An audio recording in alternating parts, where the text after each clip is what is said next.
Dit is het eiland van geld en superjachten, yoga retreat. Met leed voor de dieren is enorm verborgen. Daar heb ik zeg maar mijn ogen heel erg voor geopend en die kon ik niet meer terugsluiten.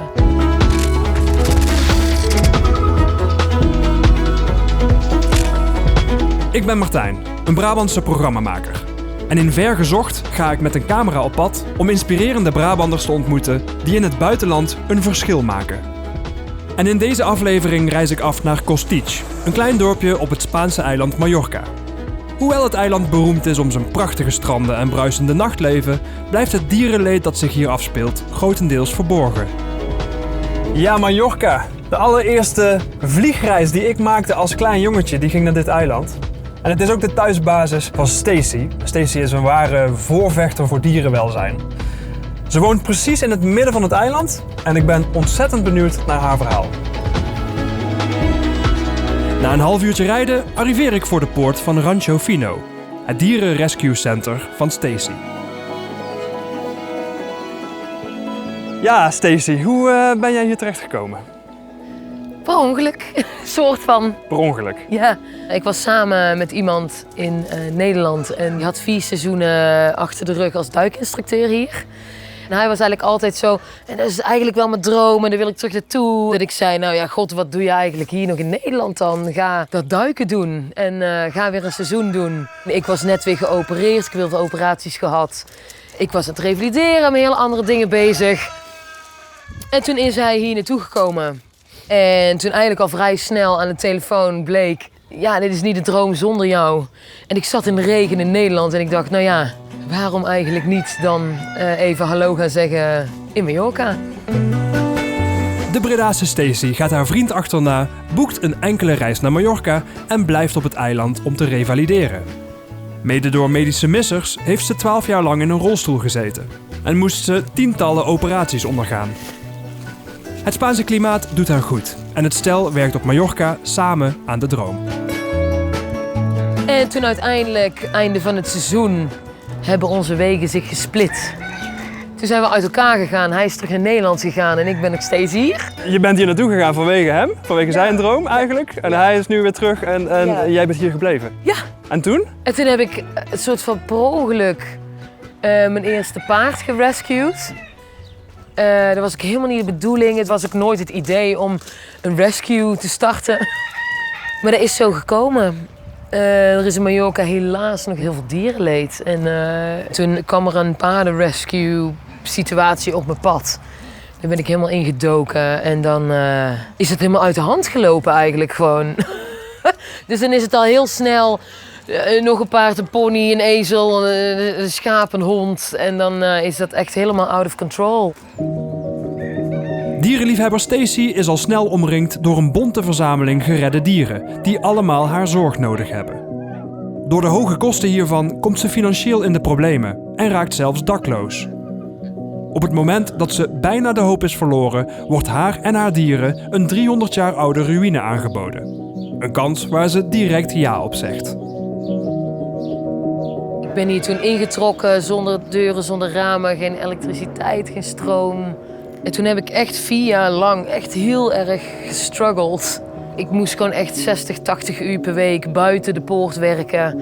Koken op locatie, overal gaan poetsen, changeovers. Eigenlijk alles maar doen om een beetje geld te verdienen? Alles, echt, maar echt alles. Dan de avonden en de nachten ging ik babysitten. Dus jij werkte 80 uur in de week ja, echt om hier de dieren te kunnen voeden eigenlijk? Ik heb echt jaren ook 2 uur per nacht dat ik dan ergens neerviel om te slapen. Ik was ook altijd iets aan het flesvoeden. Kittens, puppies, veulen, lammetjes die overal mee naartoe gingen, ook in de auto. Ook naar werkplekken. En zo heb ik echt de eerste jaren echt doorgestruggeld, zeg maar. En zo stukje bij beetje, Rancho Fino ook wel echt meer en meer op de kaart gezet. Ik ben echt wel gespecialiseerd in de gehandicapten, alles waar iets mis mee is, de kink in de kabel. Ook alles wat ook bijt, wat lastig te socialiseren is. En waarom juist die dieren? Omdat niemand moet dat wel doen. Dit is het eiland van geld en superjachten en yoga retreat. Met leed voor de dieren is enorm verborgen eigenlijk. Daar heb ik zeg maar mijn ogen heel erg voor geopend en die kon ik niet meer terugsluiten. Per ongeluk dus begon de 37-jarige Stacey haar dierenrescue center op dit eiland. Inmiddels is het hier een ware beestenboel. Maar veel tijd om daarover verder te kletsen is er niet, want de tandarts is gearriveerd. Dit is de jaarlijkse check-up. Heel veel mensen doen dat niet, omdat het geld kost. Maar ja, dan gaan die tanden alleen maar meer en meer achteruit. Ja. En dus worden deze middag alle 12 paarden door de tandarts nagekeken. En ook de ezel mag naar de tandarts. He is brand new. I picked him up a week ago. We castrated him yesterday. And he is already now like, no, I'm not going again. Gelukkig staat Stacey er inmiddels niet meer helemaal alleen voor. Haar Deense man Stan, haar beste vriend Mark en vrijwilligers Wies en Sebastian zijn ook van de partij. En die extra paar handen zijn erg welkom.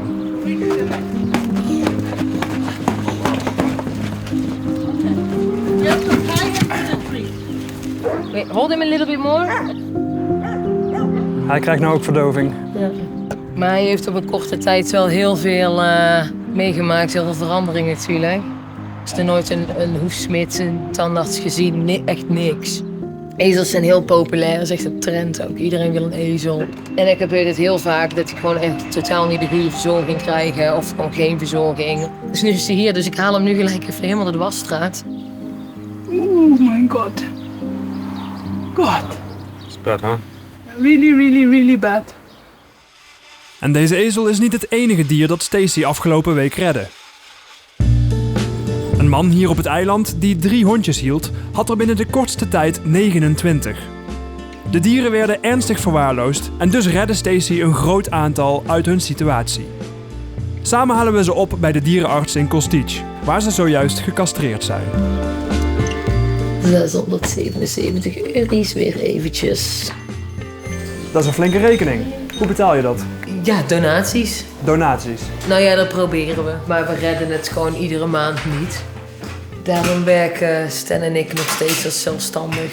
Fulltime buiten de poort. En wij leven van een heel mini budget. Elke maand spannend dan weer. Ja, het is geen duidelijkheid. Een lastige situatie als je het mij vraagt. Want financieel gezien is er eigenlijk geen plek voor nog meer dieren op Rancho Fino. Toch worden deze hondjes met alle liefde verwelkomd. Vond je het toch leuk hier? En deze hondjes die blijven hier nu? Voor nu ja, want dat is wel veel werk. Die moeten echt eerst even fatsoenlijk... Want dit zijn er weer 5 bij. Ja. Kun je dat überhaupt hier kwijt? Ja. Nou ja, als het echt zo'n situaties zijn... Dan vind jij een manier. Dan moet er iemand of iets, dan moet er iets gebeuren gewoon. In zo'n situatie waar de 29 honden voortgekomen zijn uit officieel 3 en alles familie en incest en dan moet je ingrijpen gewoon zo snel mogelijk. Want dan zijn het er uiteindelijk ergens in de 70 en die komen alsnog hier naartoe. Want niemand pakt dit, niemand... Uiteindelijk komt het bij jou weer terecht. Ja, dus dan kan ik beter nu instappen en er dan ook maar het beste van maken, zeg maar. De komende dagen mag ook ik op Rancho Fino verblijven. En na een gezellige avond val ik, begeleid door het nodige hondengeblaf, in slaap in het gastenverblijf.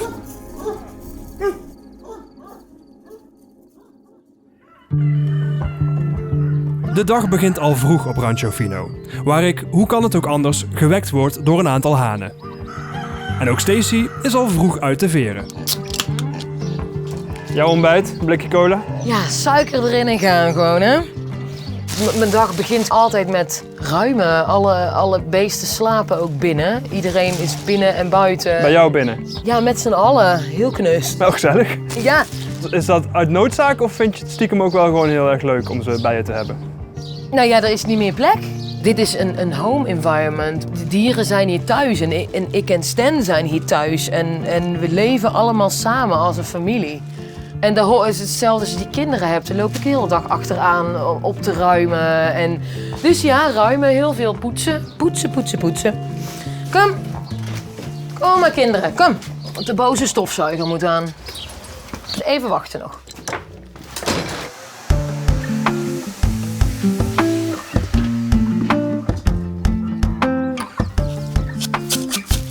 Wat voor dieren komen hier nou bij jou? Alles van schapen, geiten, varkens. Dus alles wat hulp nodig heeft. Dat is dan ook nog wel een lastige, denk ik, toch? Met zoveel verschillende dieren. Ieder dier heeft natuurlijk een andere hulpvraag of een andere ik werk ook achtergrond. samen met heel veel verschillende dierenartsen. Maar tegenwoordig heb je ook iemand die jou hierin bijstaat.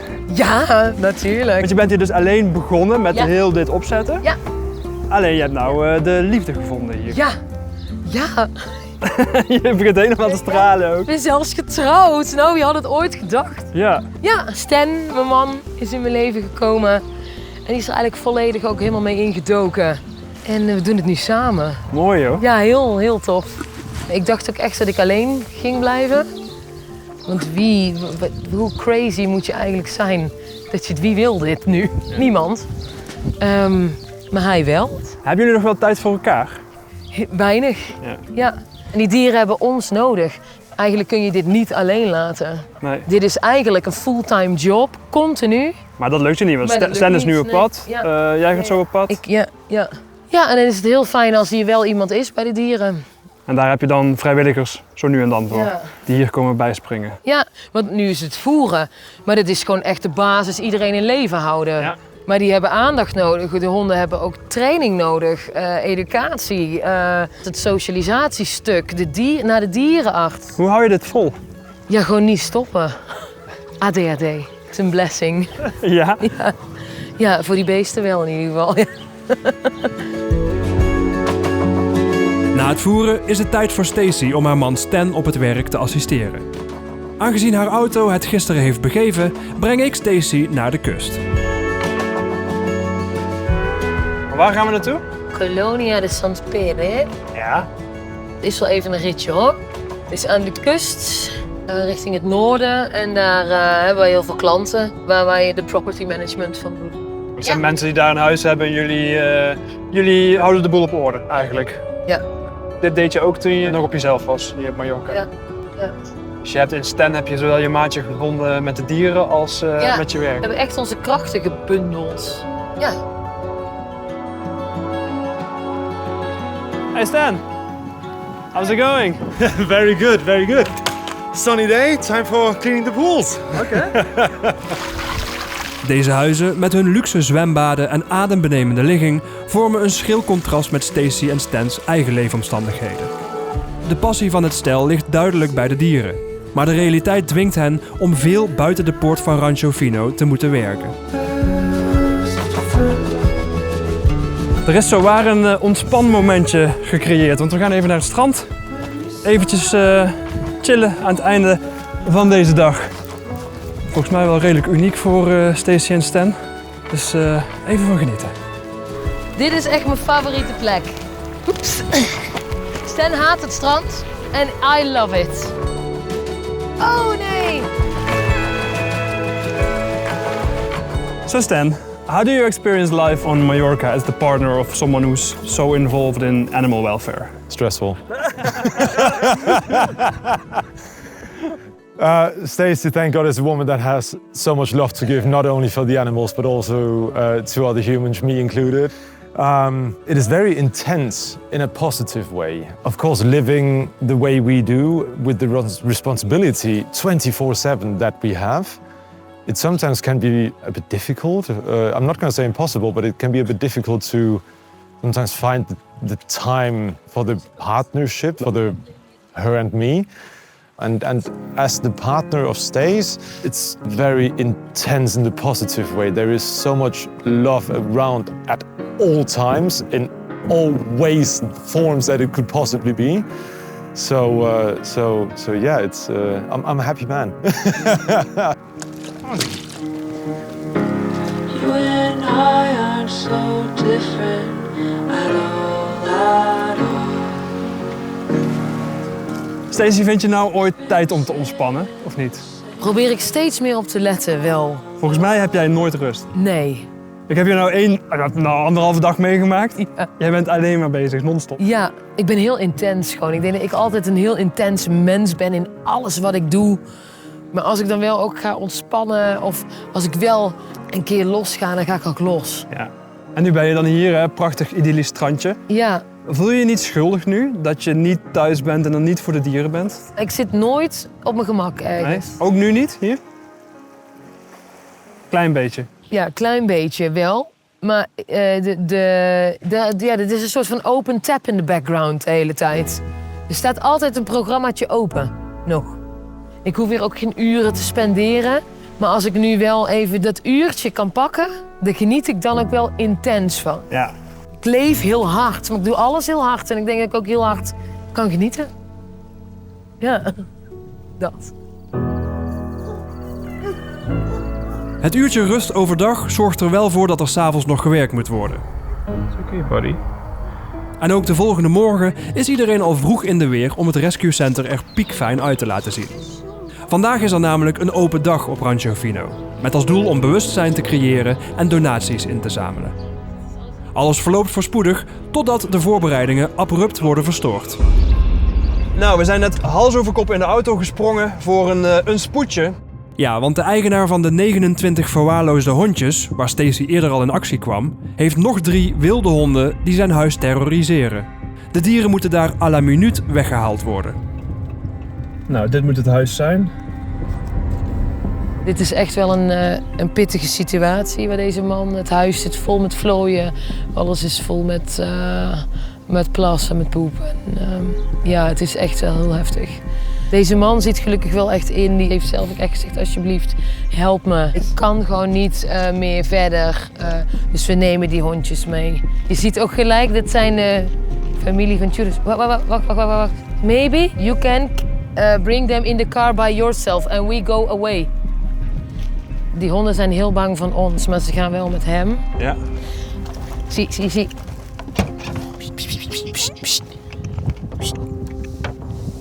Wait, because she will come out. Yes. See? Go. Venga. Okay. Yeah? Close. I'm afraid for you in between. Oké. Dit was al best pittige om die hondjes in de auto te krijgen. Nou ja, heel smooth eigenlijk wel. En nu is er eentje die is compleet wild. Hij zegt, ik heb het voor elkaar gekregen om een band aan te doen. Maar dat was al een heel gevecht. Dus hij zegt, ik ga het nu... Hij is nu terug dat huis in. Eigenlijk ben ik stiekem wel blij dat we ook niet daarin hoeven. Want het is echt heel hardcore. Je bent er wel gaat in daar geweest. echt van kotsen. Ja, het is echt heel heftig. Wat dan? De lucht die daar hangt. Ja, het is echt heel heftig. Maar hij heeft die beesten dus gewoon verwaarloosd. Ja, dit zijn gewoon wilde dieren. Er is nog nooit iemand naar een dierenarts geweest. Dus er is niks mee gedaan, maar ook niet gehandeld. Oh, hij heeft ze. Oh, ze poept en ze plast zichzelf onder. Bueno. Ja? In. Sí. Ara. Bueno, this is the last ones, no? Yeah. Okay. All right, thank you very much. Super. Okay, thank you for being so honest and open for help. It's how it should be. I have to be. I have to do that. Yeah. Ja. Don't take other. No. Bueno, adios. Tijn, ik wil gelijk gaan rijden. Ik snap het. Dat hondje zit ook helemaal onder de poep en de plas. Het stinkt echt. Ruik in deze auto even. En dit is echt niks. Dit komt van die hondjes af. Ja, dus daar in huis is het Daar echt in dat veel huis, erger. dat is echt... Dan heb je gelijk echt... Ruik je dit? Ja. Heftig, hè? Maar hoe kun je daarin leven? Dat is toch onmenselijk ook? Ja, en het enige waar hij bang voor is de opvolging hiervan. Maar daar heeft nog wel een staartje. We zien elkaar thuis. Zo snel als we hier kwamen, zijn we ook weer vertrokken. Gelukkig met alle hondjes, waarvoor op de ranch nog last minute een aparte leefruimte wordt gecreëerd. En wat gaat er nou met deze hondjes gebeuren? Eerst de sterilisatie, ontvlooien, ontwormen, goed voer. En dan blijven ze dan hier? Die komen uiteindelijk voor adoptie. En wat als nou niemand deze hondjes wil adopteren? Je ziet het. Ja, dan blijven ze hier. Ja. Ja. Maar daar doen we ons stinkende best voor. Stinkend, nou. stinkende best voor om dat voor elkaar te krijgen. Ja. Voor nu hebben deze hondjes een veilig onderkomen gekregen. Precies op tijd voor het start zijn van de open dag.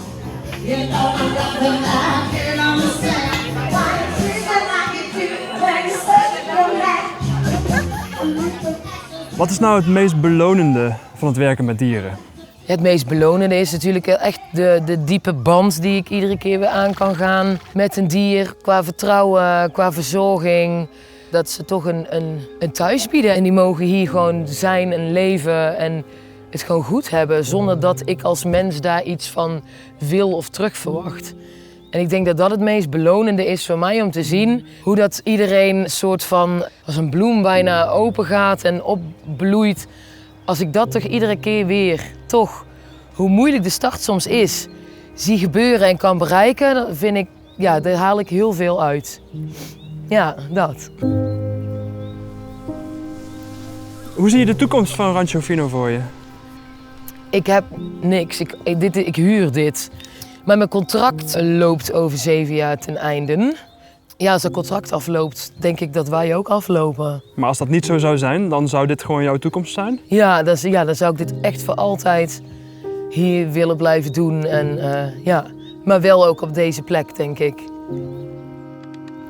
Ik hoop wel echt dat tegen de tijd dat dit contract afloopt, dat leed, dat Spanje ook gaat inzien, stop hiermee met dit dierenleed. Hoe kan het dat dat gewoon nog steeds helemaal misgaat? En het stierenvechten, dat nog steeds zo'n ding is. Dat was verboden. We krijgen een nieuwe government. En die brengen dat gewoon terug. Die ringen waren gesloten, dat was niet meer. Iedereen heeft gejuicht, gehuild. Daar hebben we zoveel jaren voor op pleinen gestaan. En dat komt gewoon terug. Dat vind ik gewoon heel heftig. Dus ik hoop dat dat leed stopt. Dat er een nieuwe generatie komt hier die snapt dat het oud gedachtegoed ook weg moet. En dat is iets heel groots. Dat is een hele wilde droom.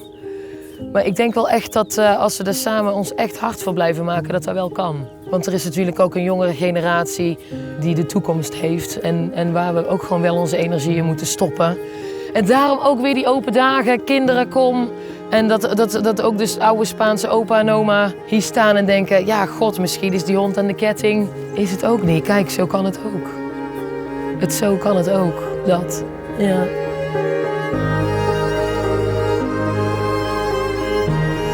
Dag in dag uit zet Stacey van Tichelt zich in om een verschil te maken in het leven van verwaarloosde en mishandelde dieren. Door haar passie voor dierenwelzijn creëerde ze hier op Mallorca een toevluchtsoord.